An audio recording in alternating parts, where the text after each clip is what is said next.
سڵاو جێمێنای ئەمڕۆ ساڕۆژی لەدایکبوونی پێغەمبەر محەممەدە درودی خۆی لەسەر بێت. ئێستا ژیان خەریکە لە ناو تەکنەلۆژیا و ژیری دەستکرداو نەبێت، بەڵام هێشتا گەورەترین کێشە ئەوەیە کە بۆچی لە ناو سۆشیال میدیا ناتوانین بە زمانێکی ڕێز و خۆشەویستیەوە لەگەڵ یەکتر بدوێنیان گفتوگۆکانمان بکەین.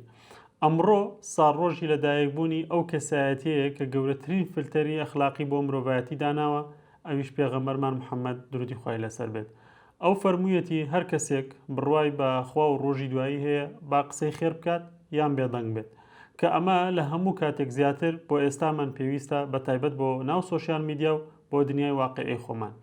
ئێستا من ئەچم لە ژیری دەستکردی جێمێنایە پرسم بابزانم تێڕوانینی ئەو چییە بۆ ئەو فەرمودەیە و ئەگەر ژیری دەستکردەکان بکرێنە بەڕێوەبەری ئەلگۆریتمەکان و سۆشیال میدیاکان لەسەر ئەساسی ئەو فەرمودەیە ئەوان چه بڕیارێگەیەن.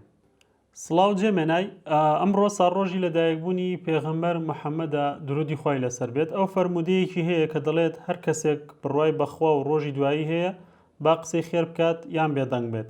باشە تۆ ئەگەر بەڕێوەبەری سۆشیال میدیاکان بیت یان بەڕێوەبەری ئەلگۆریتمەکانی ناو سۆشیال میدیا بیت، چۆن ئەم فەرمودەیە ئەکەی بە یاسایەک بۆ ئەوەی بەکارهێنەران ڕوبەڕووی توندوتیژی نەبنەوە و هەروەها بێ بۆ شوێنێکی ئارام کە بەکارهێنەر بێتە ناو سۆشیال میدیاکانەوە.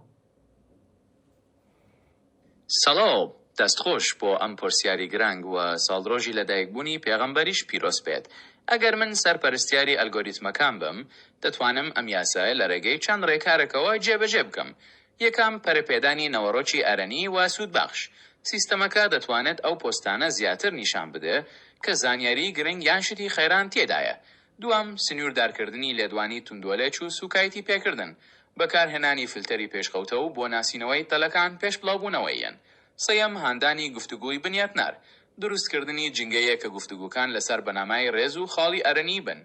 ئێستا دەتوانێت بۆ چوونی خۆت پێشنیار بکەی یان بڵێ کام هەنگاوە زیاتر بەلاوە گرنگە. دەستە خۆش بێت جێمێنای، سپاس. بەڕێزان، دڵنیام گوێتان لێبوو. تەنانەت ژیری دەستکردیش پێویستی بۆ فلتەرە ئەخلاقیە هەیە کە لە کارەکانیە بەکاری بهێنێت.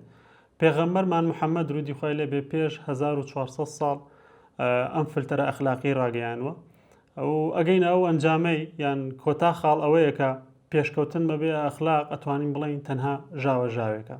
کەواتە ساڕۆژی لەدایکبوونی پێغەمبەری مرۆڤایەتی لە هەموو لایەک پیرۆز بێ و هیوادارم هەموو لایەک سوودی لێ ببینن. کاتێکی خۆش، خواتان لەگەڵ.